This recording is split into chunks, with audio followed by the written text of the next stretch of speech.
Let's 2 go. minutes to burn. It's okay. We're okay. 2 minutes is good. Come on in. Gather yourselves. Gather yourselves. Let's do this. Let's go. Periscope. What's happening? We just hit Facebook. What's going on? What's going on? There you go. Come on in. What's happening? Speak to us as you come in. If you know how to share us, share us. Speak to us as you come in. There y'all go with that Don Lady stuff again. If you know how to share us, share us. All right, let's go. Happy belated anniversary. Thank you guys so much. Thank you, everybody. What's going on? What's happening? What's going on, Georgia? What's happening? California. Georgia, Texas, what's going on? Hello from MIA, okay? MIA. Missing in action. She knows who she is. Oh, That was an inbox on Facebook. What's happening, everybody? If you know how to share us, share us. What's up, Georgia? Jacksonville, what's happening? Jacksonville. Oh, Florida. Could be Florida. Duh. What's happening? New Orleans. New Orleans. Nolans. Alabama. I will be in Alabama, I think, next week. Nolans. All right, Maryland, what's going on? Savannah. Listen, if you guys know how to share us, we want you to go ahead and share us. If you know how to share us, go ahead and share us. All right? All right. So tomorrow we will be having all 4 of our services. It has stopped snowing. The snow is over. So you cannot use it as an excuse. For the last 2 Sundays, it snowed here in Chicago. And many of you all were streaming us. I would love to see you in the building Miss on Smith. tomorrow. All right. So tomorrow I'm preaching a sermon. Last week we did this amazing devotion entitled "I Gave You Everything." Tomorrow I will be Shay. Oh, Shay Simpson. Yes. Tomorrow, I will be preaching a sermon entitled "I Stayed." I stayed. All right. So what does that mean? Let me line it up like this. So we read the story about the prodigal son. The prodigal son is the one that told his father, "Give me my inheritance." He left. He spends it. He ends up broke. He ends up being hired by a man to feed his pigs. And while he's about to feed himself what the pigs are eating, the Bible says this, and he came to his senses. And he came to his senses. And when he came to his senses, he got up, he went home. He repented to his father and to God. He came to his senses. He got up, he repented to his father. He said, "I have sinned against you and God." All right? And then he did not come back and say, "Well, just accept me back as a son." He said, "Make me a servant." But the father wouldn't do that. The father loved him, gave him 4 things. He gave him a robe, he gave him a ring, he gave him sandals, and he gave him a steak. And he had a big party for him. That's what he did, restoration. So the father's good, the son that left is good. What about the son that stayed? How is he? He's not good. The Bible says that He had an attitude. he had an attitude. And what I'm finding out is that there are some people that you stayed, but you have an attitude. Right. He was angry. He was mad. He had an evil spirit. This is good. And what will blow your mind is how many people stay in friendships, stay in relationships, stay in marriages, but you're not right. But you boast about the fact that you stayed. What do you mean by that? In Luke 15:29, when the father came out and pleaded for him to come in the house, the first words out of his mouth were, what? "Look, all these years I have been slaving for you." And what I think is that a lot of people are married, they are in the house, but they are miserable. They are committed to a ministry. They're staying, and they love to stand on the fact that you've given somebody all these years. Well, how would you define all those years? Because we just celebrated 25 years. But all 25, all 25 were not something that we should boast about. We could testify about it now, but all 25 were not something that we could boast about. And I'm amazed at people that are staying, but you're not right. And I said this last week. I want to talk to you Christians. I think that we are hypocritical because many people know you're not right and you're not even trying to get right. But you waiting on them to go and divorce you because you want to be able to say, they left me. Well, how were you treating them when you had them? We're just going to be honest. How were you treating them? Did you force them out by not being right? But you boast on the fact because you use the scripture, you hypocrite. If the unbeliever leave, then let him leave. We are amazing, are we not? We are amazing, as if God does not know our hearts. The martyr syndrome. The what? Martyr. Explain it. It's Come on, talk up, sit up some. Just a little bit. There you go. the martyr syndrome. It's like you stay, and you know, it's like you take pleasure in like feeling the pain of the relationship, so that you can say that you know, like You take pleasure in feeling the pain of the relationship. Is that what you said? yeah. Wow. So you both. So that because other people can see that you're being treated wrong, so people compliment you and say, well, you know, wow, you know, patting you on the back and saying, wow, you're staying in spite of how they treat you. I wouldn't take all that. And yeah. You love the compliment of the pain. Right. It's bringing you some type of twisted satisfaction. But behind closed doors, are you right? Or in your heart, are you right? Because I just think that a lot of people are False humility. false humility. So let's just talk from our experience. When it was difficult, how did we stay? When it was difficult, how did we stay? Did you shut down at any time? You feel like you shut down? When we were going through Yeah. my personal, well, I was shut down when I knew that I was talking too much. When I was throwing daggers too much. I had to catch myself. And those times when I was quiet is when I was catching myself.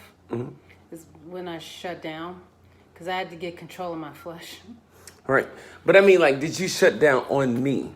Because I've seen people shut down on their spouse because you don't like the way that you're being treated. So you literally shut down. I wanted to shut down. But did you ever shut down? No, I didn't.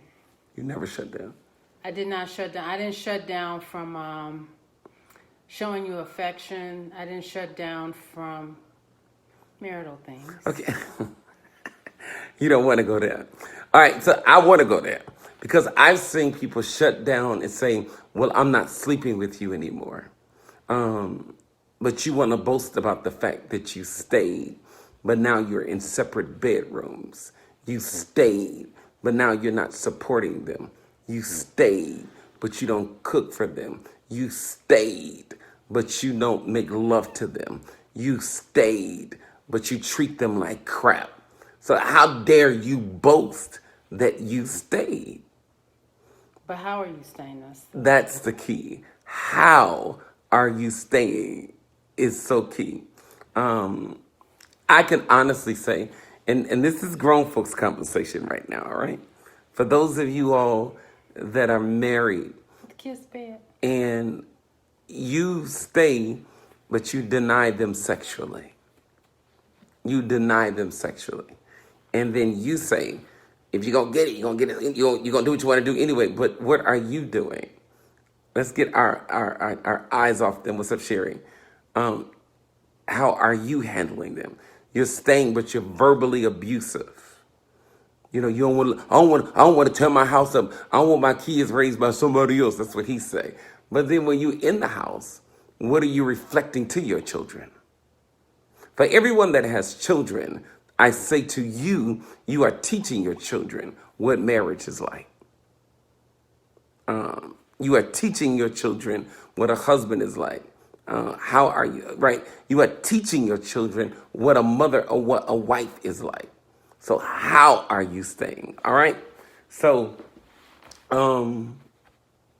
let's go here. Let me give you a couple of things. All right. So in Luke 15:29, he answered his father, "Look, all these years I've been slaving for you." Wow. All right. So let me give you some ways that you should stay. Number one, if you're going to stay, read some of the questions, Hannah, because I can't read. If you're going to stay, somebody put this on the screen. You're going to stay, but protect your heart. You gotta be careful with that. If you're going to stay, you need to stay, but protect your heart. All right. What do you mean by that? All right. Let's talk for a minute. Because, ready? In Hebrews 12:15, it says this. Somebody put that on the screen. Hebrews 12:15. See to it that no one falls short of the grace of God, and that, here's my line, no bitter root grows up to cause trouble, to defile many. In the King James version, it says, be careful lest a root of bitterness springs up. If you're going to stay in there, you got to protect your heart that you don't become bitter. That you don't become bitter. Because this is when you become bitter, it's going to defile many. Wow. So anything good that you do, that chokes it. That's good, Anna. Chokes it. Say that again. Anything good that you do The bitterness will choke it. will choke it. Because your heart is, if you're going to stay there, you're going to literally have to ask God. And this is one of the things that you have to pray the prayer of David. Create within me a clean heart. Somebody say, how? The only way that your heart will stay right is that you have to stay before God. And you have to keep a servant's mentality. You do. Some days you have to pray for extra grace, because if you don't, you will jump straight into your flesh. Especially if they do or say something that sets you off, because you might be like 2 seconds from snapping out anyway. So if you don't pray and ask God, Lord, give me strength, because you know how I feel about them right now. Right. I don't like them right now. So. All right. So if you're going to stay, you have to protect your heart. Regardless of how evil they are, you have to protect your heart. That's the selfish side of you. Let me protect my heart. All right. Number two, if you're going to stay, you need to stay. Now, this is key. You have to stay being the light in the house. If you're going to stay, you're going to stay and protect your heart. If you're going to stay, you're going to have to be the light in that house. You ready? Let's read. John 1:5. The light shines in the darkness. The light shines in the darkness. In other words, two wrongs will not make a right. I've seen the one that's supposed to be light become dark like them. If you're going to stay, you're going to have to be the light. You have to be yielded too. Ask God to help you to yield yourself, because a lot of times we don't want to yield because we feel that we're going to appear weak and that the other person will take advantage of us. But I'm sure Jesus could have changed a lot of things. His heart towards the disciples who he taught, who he fed, who he paid their bills. He could have felt bitter towards them on the cross when he was dying, but the love he had for them, and he knew that they were betraying him. But the love that he had for them and the grace that he extended towards them, that blows my mind. All right. So number one, if you're going to say you're going to protect your heart. Number two, if you're going to stay, you're going to remain the light. You have to be the light. If they come in cussing, you can't respond cussing. You can't get this mentality, oh, I'm going to show them. Because now you're going into darkness because you're offended by their darkness. If you are going to stay, you are going to have to be the light. And the Bible says again in John 1:5, the light shines in the darkness. The light shines in the darkness. All right? Now let's go. So number one, if you're going to say you're going to protect your heart. Number two, if you're going to say you're going to remain the light. Now, this is where I want to spend some time. And number three, if you're going to stay, you need to stay verbal, but harmless. If you're going to stay, come on, let's talk. You need to stay verbal, but harmless. What do you mean by that? Let me give you the scripture that the Lord gave me. In Matthew 10:16, he says, behold, I send you forth as sheep in the midst of wolves. Please listen. Be ye therefore, can we underline this word, wise as a serpent, but harmless as a dove. Now, with that wise, I want to talk about that verbal. Now, we about to go someplace, and I need y'all to follow me. Wise means you're not stupid. That when they do something that is not right, silence is approval. You got to hear me. Silence is approval. You need to verbally be able to express yourself to make sure that they know that you know what they are doing. Because silence is approval. You need to be wise. If you know they're cheating, let's go here. But then you want to go in the streets and have raw, unprotected sex. And then you want to come up in here and think that you're going to sleep with your spouse with unprotected sex. And you're going to bring something from the street. Okay, you need to be wise. You need to be. I know of a man that was sleeping outside his house, unprotected sex, and brought AIDS back to his wife. And they are both dead. She knew he was creeping, but she never wanted to voice what she knew he was doing or demand that he at least protect her in his foolishness. We just gonna go here today. If you're going to stay, you need to be wise. If you are going to stay, you need to use wisdom. All right? And wisdom is, okay, I don't have to curse you out. I don't have to be ignorant, be loud, tell your business. But verbally, I need to communicate with you that the way that you are treating me is not right. And don't think that I am a fool because I know exactly what you're doing. Okay? That is wisdom. Wisdom, but at the same time, you are verbal. All right? Where else do I want to go with this? You are wise. What did I say?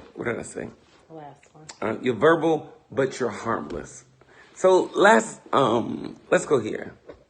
Hannah and I were riding in the car the other day, And we were talking about someone that we knew and how this person's spouse was very disrespectful to them publicly. It didn't matter where they were. They would show their end and act a fool and embarrass their spouse. And my wife said something to me so key, and this is key. She says to me, "You taught me how to treat you. You taught me how to treat you." Explain that.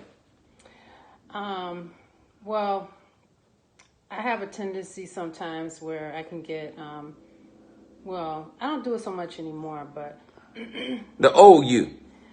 yeah, like I would just kind of like fly off, and he would shut me down. He would be like, "No, no, no, you got to watch how you talk to me. You have to watch how you talk to me."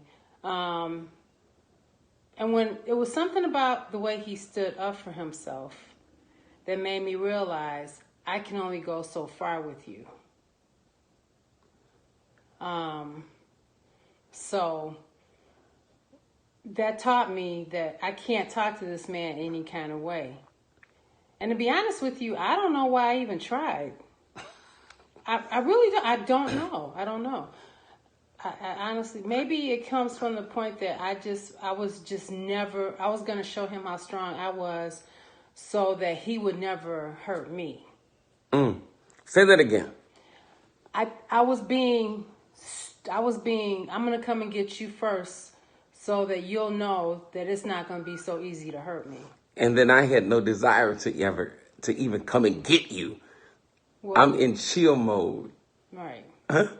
But I said that for a reason, because for many of you all, you're going to stay, but you're going to be wise but harmless. And speaking up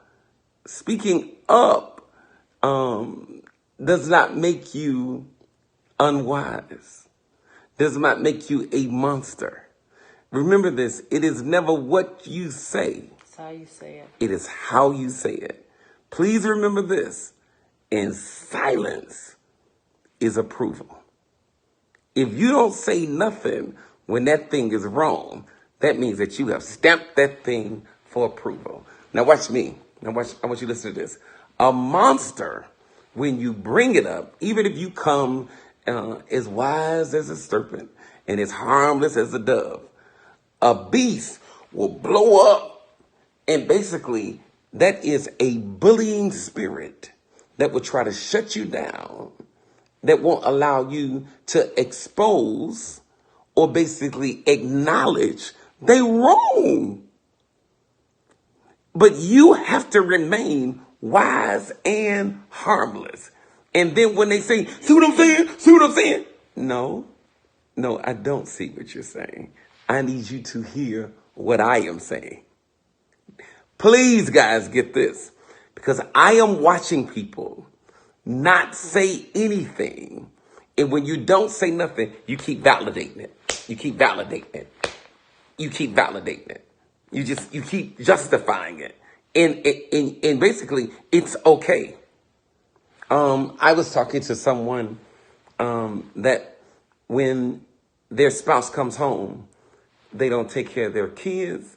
They don't check on their house. They run straight to their computer, and they do that all day. And the kids have not been taken care of. The spouse has not been taken care of. And whenever the spouse would say something, it would cause a major blow up. No. This is unacceptable. I can't come walking up in my house at 4 or 5 o'clock in the morning and my wife don't know where I am. That's unacceptable. Unacceptable. Preach. That's unacceptable. It's not gonna happen. My wife can't come walking up in here telling me she was out with her girlfriends. Who your friends? I can't come home and I've worked all week and there's no trace of my money to take care of bills.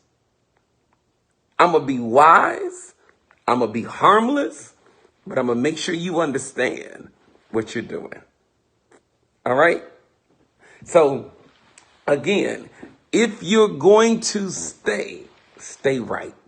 What do you mean by stay right? Stay by protecting your heart. Do what else? Stay by being a light.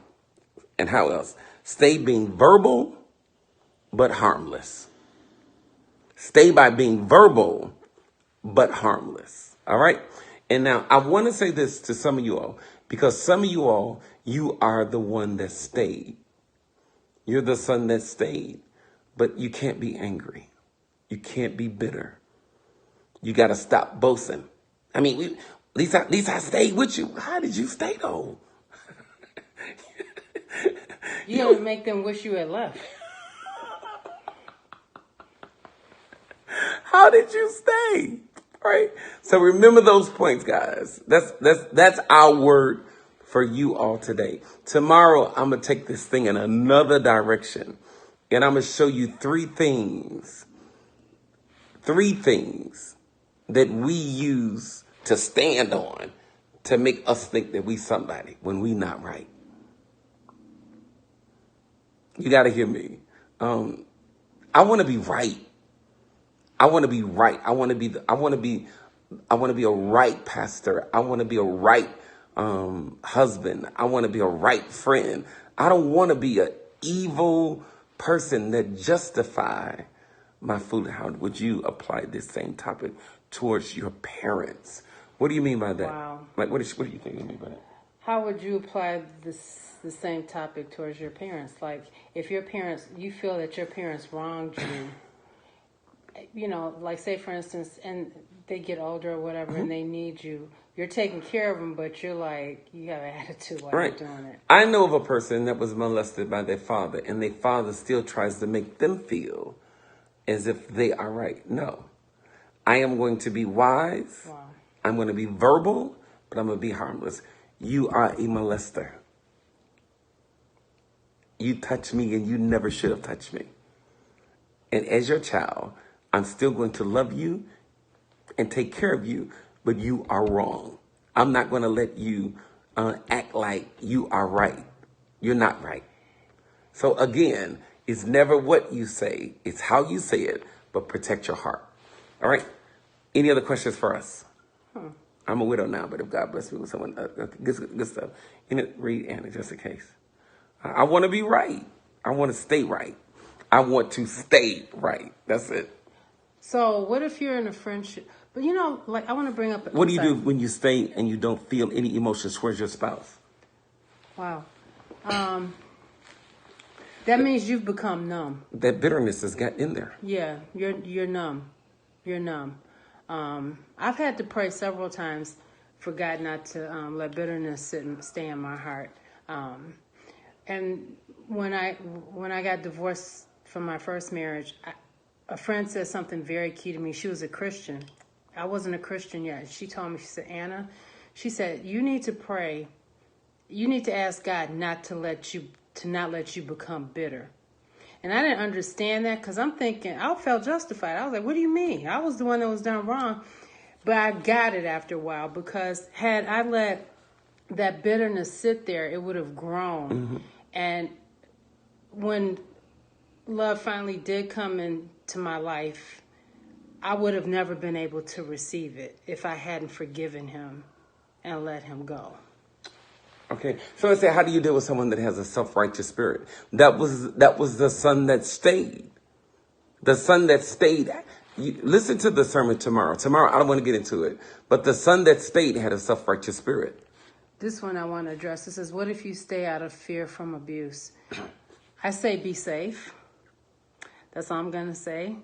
Use wisdom, because your safety is number one. So, yeah. Yeah. And again, guys, I'm going to repeat this. Nobody could tell you to stay, and nobody could tell you to leave. No. That's your decision. That is. That has to be your decision. What do you do when you express yourself and there's no response? That doesn't mean that they don't hear you. Exactly. Case in point. Don't forget, last week we talked about how long did it take for me to change. It didn't come overnight. She got no response for years. But be not weary in well-doing. But in due season, you will reap if you faint not. Tomorrow's sermon is entitled, I Stayed. I stayed. All right? But if you're going to stay, you need to stay right. That's what we're talking about. Two, for people who stay wrong, examine yourself, because are you gaining some power by staying? Does it make you feel powerful by you staying? Are you adding money to your own emotional bank by staying? Right. If you're going to stay, there's a right way to stay. Let's go with someone who stayed wrong. You ready? David's wife, Michael. She stayed with David after David brought her back, but she didn't stay right. When David was out in the streets dancing, what was she? She was in the window. All Israel was outside dancing, for the glory of God was coming in, and she was in the window. She could not give God glory, and he blessed the city. He blessed God. And when he came home to bless his house, she stopped him at the door. Don't come up in here with all that. Don't come up in here. But guess what? She remained his wife. She remained his wife, but she didn't stay right. There was someone that said, how do I help the person? I guess it's your wife to stay when you're gone with your pastor a lot. I say that when you're home, Good luck. let me Go ahead, let them minister. Let me speak on this. It's important that the time that you spend with her is quality time. When you're spending time with her, you spending time with her is not you having the phone out, checking your text messages, being on Facebook, Instagram, or whatever else. I don't know what they do too much, but stuff like that. I make it a point a lot of times to not be on my phone when we're having quality time together. I'm not a big phony person. And this is our area too. Right. The area that you see us in right now, like this is our area. So unfortunately, sometimes when people come home, everybody go to their area. We made a conscious decision that this is our area. I don't run downstairs in the basement. I don't go upstairs and watch another. This is our area. Sometimes your presence is more important than a present. All right? Leave her a note. I mean, like when you're gone with your pastor or something, arrange to have flowers delivered to her job. Have a limo pick her up one day after work or something, and then have them meet you at a restaurant. Huh? Yeah, like that. Come on here. Somebody said, give us an example of someone who stayed but stayed right. Abigail. You want to talk? Abigail's husband, the Bible says, neighbor, was a fool. He was a fool. And she knew that she was married to a fool. But guess what? She did right. She did right regardless of how he... And guess what? She stayed until that booger died. Guess what? Abigail knew what she married. She knew what she married. That's why she had a plan. And guess what? Her righteousness killed him. That was good. Her being right killed him. Because when she heard how he had... When he heard how she had done what was right, it shut him down. Let your righteousness kill them. Wow. Somebody said, what do you do when your husband won't stay off the phone? Call him. Text him. Call him while he's on the phone. Text him. Say, hey, how you doing? Guys, one of the things that me and Anna always say to you is that everything has to be wrapped in prayer. Everything. We are good at complaining, but we lack at praying. Everything. And you need to learn how to speak things into existence when you marry a person who you just had you fooled. What they say? They got tricked. Oh, you got tricked. Wow. I don't believe that. You don't believe that? Not most times. How fast did you get married? Or were you saved when you got married? Because if you were saved, I believe the Holy Ghost reveals certain things to you. Your presence is more important than a present. That's true. Sometimes. But you need, like, you got to wrap this stuff in prayer.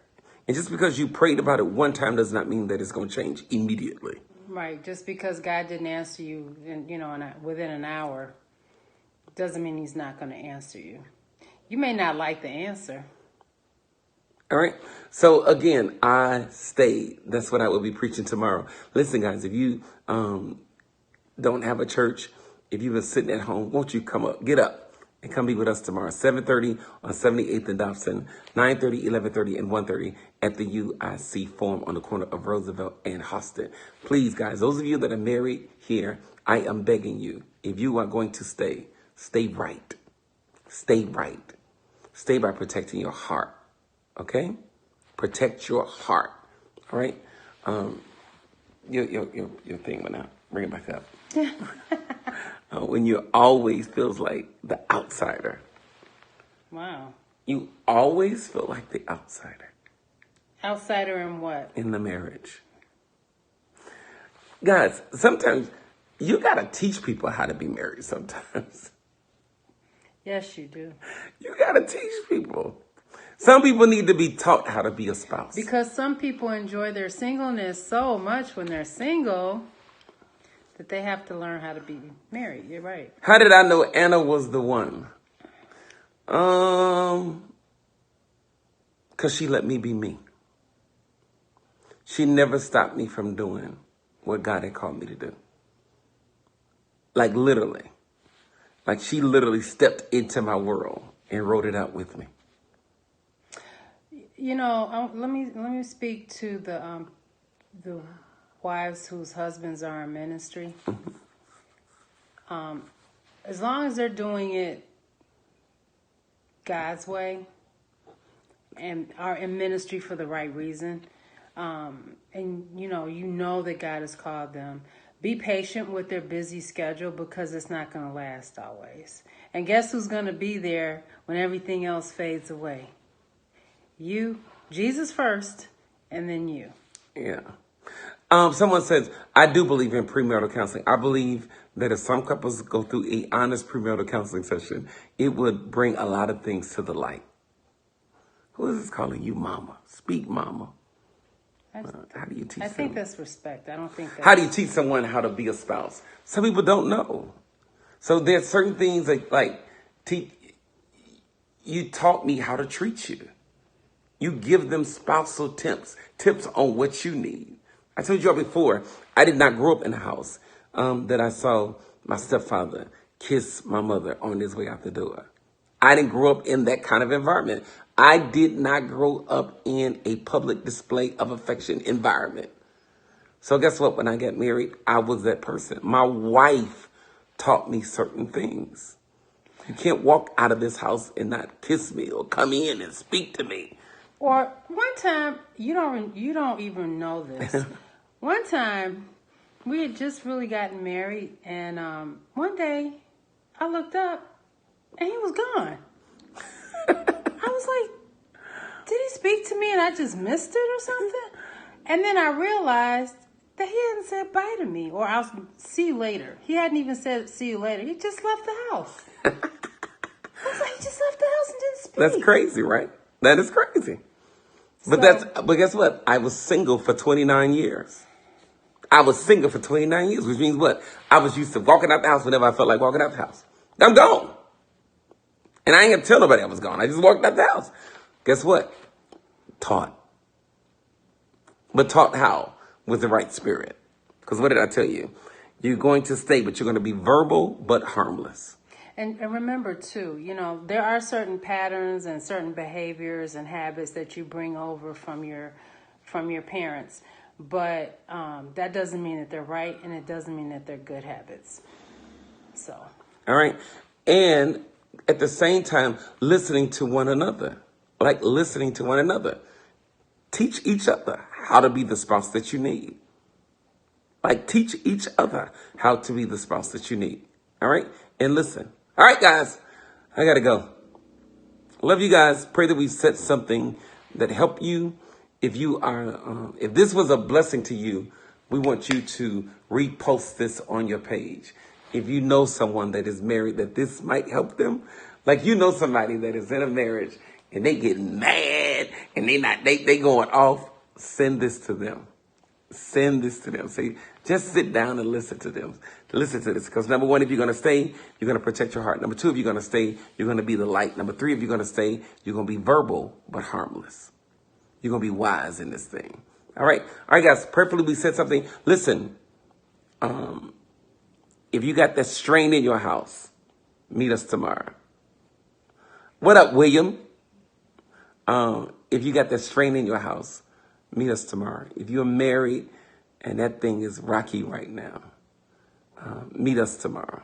All right? Everybody goes through rocky points. It doesn't last always. Trouble don't last always. It does. That's a good song. Dating singles advice. That's a whole nother scope. All right. All right. Pray that we said something to help you. Repost this. Let this be a blessing to somebody. All right. We'll see you tomorrow. I stayed. Don't just boast that you stayed. Tell me how you stayed.